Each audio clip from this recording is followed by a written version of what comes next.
ሰላም ጤና ይስጥልኝ እንደምን ሰናበታችሁ። ሰላም እግዚአብሔር ከሁላችንም ጋር ይሁን። ይህ ክፍል 3 ስለ ቅዳሴ የምናደርገው ውይይታችን ክፍል ነው። እንግዲህ ከዚህ ቀደም ለማሳሰብ እንደሞከርኩት ምናልባት መምህራን አንዳንድ ክፍተቶችን ብታዩ ወይም ብትሰሙ እናንተ እያረማችሁ ስሙኝ ለማለት በአክብሮት እጠይቃችኋለሁ። እንግዲህ ከዚህ በፊት በነበረው የቅዳሴው ክፍል የቅዳሴ ክፍሎች 3 እንደሆኑ የዝግጅት ክፍል፣ የትምህርት ክፍልና አኮቴተ ቁርባን ወይም የአማንያን ቅዳሴ የሚባሉ አበይት ክፍሎች እንዳሉት አንስተን ተወያይተናል። ባለፈው ያልገለጽኩት እንግዲህ ቤተልሔም ብለን ከሰየምነው በምስራቅ ካለው የቤተ ክርስቲያናችን ቅጽር ውስጥ ከሚገኘው ቤት ወደ ቤተ መቅደስ ያዘጋጁትን ካህናት ያዘጋጁትን ህብስቱንና ወይኑን አክብረው ይዘው በሚመጡበት ጊዜ ትልቁ የቤተ ክርስቲያን ደወል እንደሚደወል ታውቃላችሁ። በቅዳሴው መግቢያው ጊዜ ማለት ነው። ይሄ አንደኛ የምስራች ነው። የቅዳሴው ሰዓት እንደደረሰ ቅዳሴ እየተጀመረ እንደሆነ ካህናት ለቅዳሴ ወደ ቤተ መቅደስ እየገቡ እንደሆነ ማብሰሪያ ነው። 5 ጊዜ ደግሞ የሚደወልበት ምክንያት የአምስቱ አበይት ነቢያት ስለ ክርስቶስ የተናገሩ የመሰከሩ ወይንም ደግሞ የተነበዩትን አበይት ነቢያት ኢሳያስን፣ ኤርሚያስን፣ ሙሴን፣ ሕዝቅኤልን እና ዳንኤልን ምሳሌ በማድረግ 5 ጊዜ ምስራች ይደረጋል ማለት ነው። በዛም ታጅበው ወደ ቤተ መቅደስ ይገባሉ። እንግዲህ በዚህ የዝግጅት ክፍል ውስጥ በለሆሳስ አባቶቻችን በቤተ መቅደስ ውስጥ ሆነው የሚጸልዩትና የማያከናውኑት ብዙ ጸሎት ክፍል እንዳለ ገልጫለሁ። ባለፈው ያቆምነውም እንግዲህ ወደ መጋረጃ ከመግባቱ በፊት ወይም ወደ መንጦላዕት ከመግባት አስቀድሞ የሚጸለይ የጎርጎርዮስ ጸሎት ይህ ነው የሚለው ላይ ነበር ያቆምነው። ስለዚህ ያንን ክፍል አነባለሁ። ከዛም ወደፊት እንቀጥላለን። አምላካችን እግዚአብሔር የሰውን ሁሉ ሕሊና የምታውቅ ልቡናን ኩላሊትንም የምትመረምር ያንተ በሚሆን በዚህ ቅዱስ ቦታ አገለግል ዘንድ ሳይገባኝ ጠርተኸኛልና ቸል አትበለኝ። ፊትህንም ከኔ አትመልስ፣ ኃጢአቴን አርቅልኝ እንጂ በነፍስ በስጋ ከሰራሁትም ኃጢአት አንጻኝ። አሁንም የኔን ኃጢአትና የሕዝቡንም በደል ይቅር ትል ዘንድ እለምንሃለሁ፣ እማልድሃለሁ። ወደ ፈተናም አታግባኝ፣ አቤቱ አትጣለኝ። ተስፋዬን ነስተህ አታሳፍረኝ። የመንፈስ ቅዱስን ሀብት አሳድርብኝ እንጂ በቤተ መቅደስህም እቆም ዘንድ ኃጢአቴንና በደሌን ለማስተስረይ በቅን ልቡና ንጹሕ መስዋዕትን አቀርብል ዘንድ የበቃሁ አድርገኝ። የሕዝብህንም ኃጢአት አታስብባቸው። ለሞቱት አባቶቻችን ለወንድሞቻችንና ለእህቶቻችንን እረፍት ስጥ።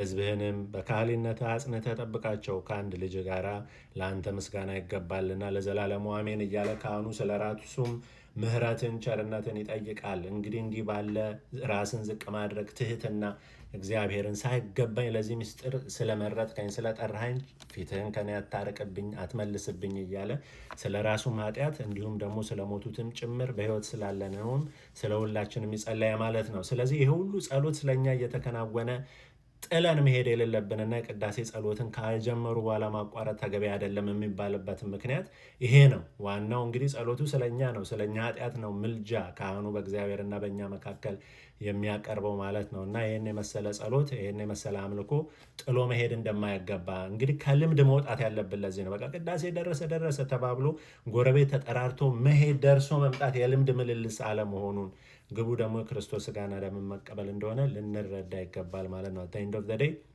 ለዛም ምስጢር ተካፋዮች መሆን ይገባናል ማለት ነው።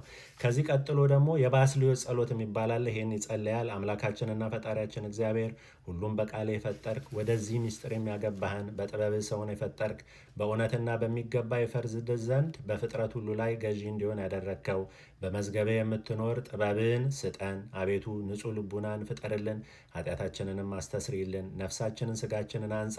የሕዝብ ኃጢአት ለማስተስረይ መስዋዕቱንና መንፈሳዊውን መዓዛ ለማቅረብ ወደ ቤተ መቅደስ እንቀርብ ዘንድ የበቃን አድርገን። ጌታችን አምላካችን መድኃኒታችን ኢየሱስ ክርስቶስ ሆይ ከምድር ያነሳህን ከመላእክትና ከወገኖች አለቆች ጋር ታኖረን ዘንድ ከመሬት ከፍ ከፍ ያደረግከን ለቅዱስ ወንጌል ቃል እንድንገዛ በፍቅርህና በይቅርታ ብዛት የበቃን አድርገን። ፈቃድህንም ለመፈጸም አጽናን።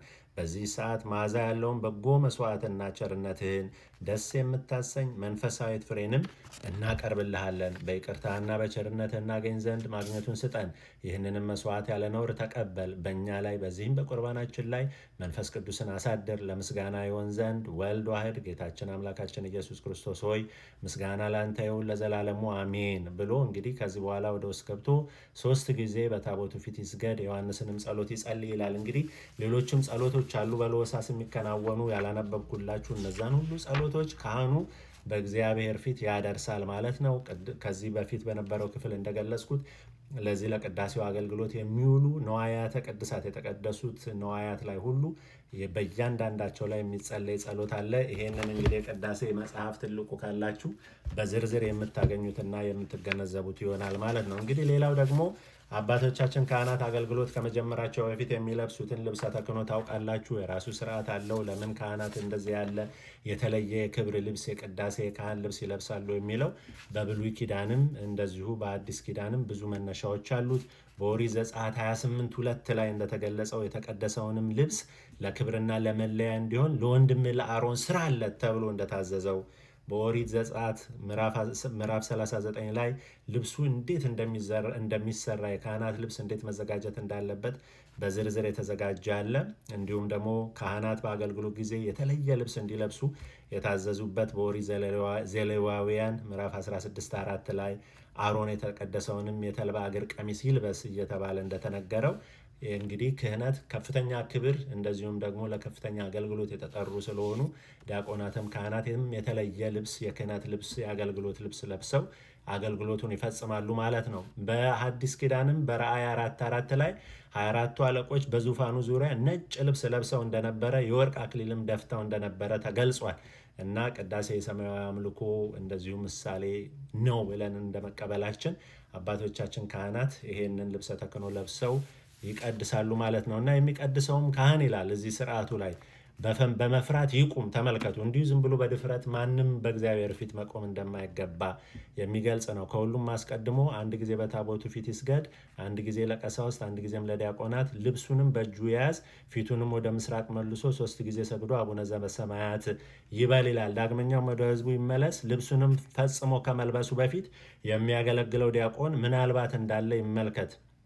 የሚያገለግልና ለተልእኮ የሚራዳው ዲያቆን ባያገኝ ካህን ከለበሰ በኋላ ልብሱን ያወጣ ዘንድ አይገባውምና፣ ቀሚስ ሊለብስ ቢወድ ረጅም ወይም አጭር እንደሆነ ይመልከት። ከለበሰ በኋላ ያወጣ ዘንድ አግባብ አይደለምና።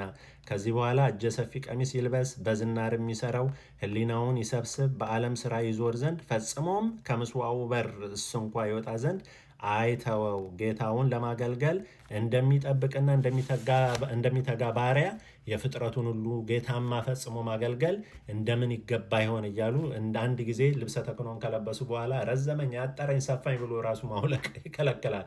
ስርዓታችን ማለት ነው።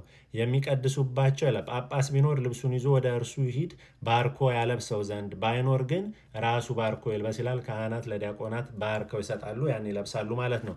የሚቀድሱባቸው የቅዳሴ ልብሶች ነጫጭ የሆኑ ቀለም የገቡ ያይደሉ፣ በአንድ ጧፍ አይቀድሱ፣ ከመንበሩ አጠገብ በሁለት ነው እንጂ። ታላቅም ቢሆን ታናሽም ቢሆን ስለ ሶስተኛ መብራት ፈንታ በቀንዲል ያብሩ። ስርዓት በሁለት መብራት ይሆናልና ሁለቱ መብራቶችም ለህብስቱና ለወይኑ ክብርና እበይ ናቸው፣ ከፍ ከፍ ማድረጊያ ናቸው ይላል። እንግዲህ እያንዳንዱ ስለ መብራቱ ስለ ካህናት አለባበስ ከለበሱ በኋላ ማውለቅ እንደማይቻል እንደዚህ ተደርጎ ስርዓተ ቅዳሴያችን ላይ ተደንግጓል ማለት ነው። በዚህ አይነት ስርዓትና ጥንቃቄ የቅዳሴው ስርዓት ይጀመራል ማለት ነው። አሁንም ያለነው በዝግጅት ክፍሉ ነው። ከዚህ በኋላ እንግዲህ በሚቀጥለው ክፍል ካህናቱ ደውሉ እየተደወለ ከቤተልሔም ወደ ቤተ መቅደስ በሚመጡበት ጊዜ አባቶቻችን ካህናት ሚመጠን ግርም ትዛቲ ዕለት ወጽር ትዛቲ ሰዓት፣ ይቺ ቀን ምን ያህል የምታስፈራ ናት፣ ይቺ ሰዓት ምን ያህል የምታስጨንቅ ናት ከሚለው ጀምሮ ያለውን ደግሞ እያየን በሚቀጥለው ክፍል እንመለከታለን። ኮፒ ሊንክ አድርጉት፣ ሼር አድርጉት፣ ዱዌት አድርጉት ወደ ብዙዎች እንዲደርስ ለማለት ነው። እንግዲህ ኦርቶዶክሳውያን ተጠቀሙበት። በሌላም ቤተ እምነት ያላችሁ ሰዎች ኦርቶዶክሳዊት ቤተክርስቲያን የምታመልከው አምልኮ የምታቀርበው ምስጋናና ጸሎት ምን ይመስላል የሚለውን ለመረዳት እንደ ጀነራል ኖሌጅም ስለሚያገለግላችሁ ብታዩት አይከፋም። በተረፈ እንግዲህ ሁላችንም በርትተን እስከ መጨረሻው ድረስ እንድንማማር አምላካችን ይርዳን።